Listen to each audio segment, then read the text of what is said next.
They say the wind blows and we see the chickens bum bum. For 10 years, Johnson was the oga at the top. He spoke big grammar, wore Italian shoes, and fired people for fun. But Johnson forgot one thing. Why is everyone still here? He who swallows a whole coconut must have complete trust in his anus. Because the day the truth came out, it was not funny. Grab your popcorn. Let me tell you how the mighty fell. Meet Mr. Johnson, the regional manager of Apex Oil and Gas. If arrogance was a person, it would be Johnson. He didn't just walk, he marched like he owned the ground. When he entered the office, workers would scatter like cockroaches seeing light. He loved to scream, "Where is your degree? Did you go to school at night? Your report is rubbish." He fired the tea boy for buying the wrong milk. He fired the driver for hitting a pothole. Johnson always boasted about his education. When I was in the University of Lagos, graduating with first class, we didn't sleep. But as our elders say, the lizard that falls from the high Iroko tree will praise himself if no one else does. Because the truth, Johnson never finished school. 10 years ago, Johnson was a year 2 dropout. He failed Introduction to Economics 3 times. He spent his school fees on clubbing and women. When the school showed him the door, Johnson didn't go home to cry.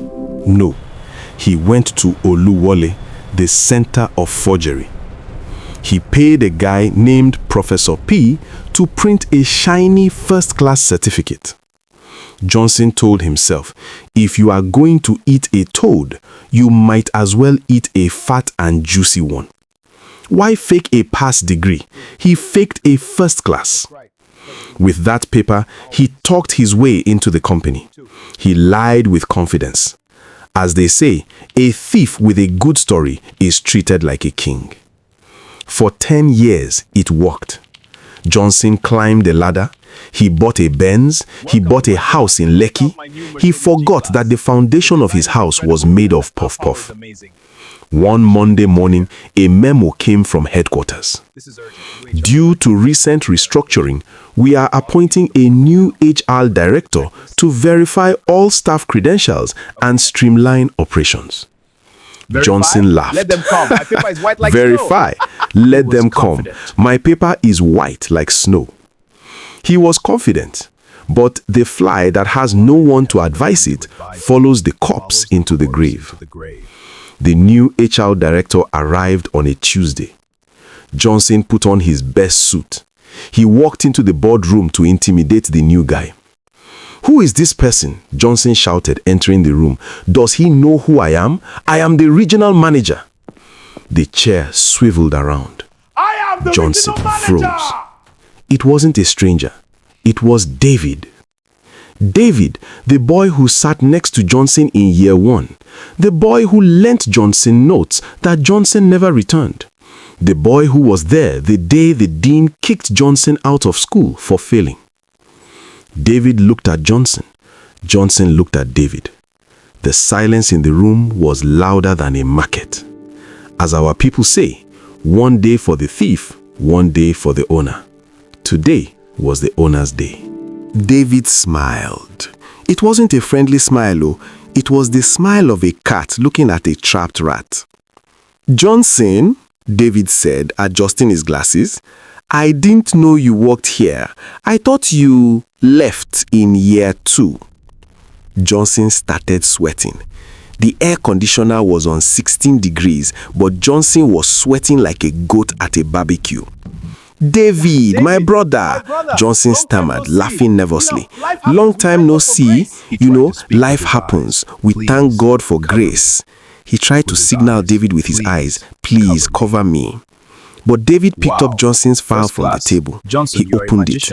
He looked at the first class certificate. "Wow," David whistled. "First class. Johnson, you are a magician.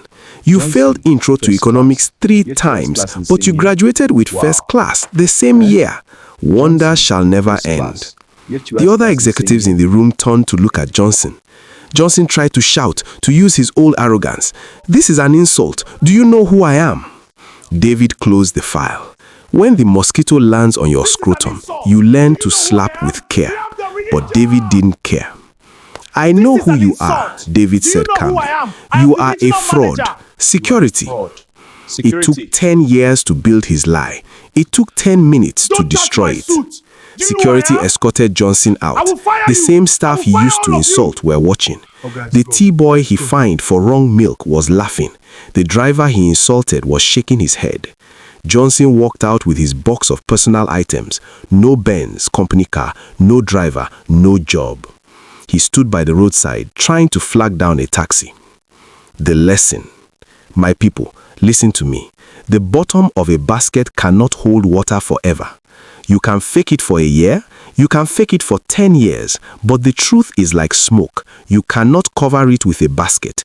It will always find a way out. Don't build your life on a lie, because when the wind blows, and it will blow, we don't want to see your bum. Be real. Even if you are slow, at least you are standing on solid ground.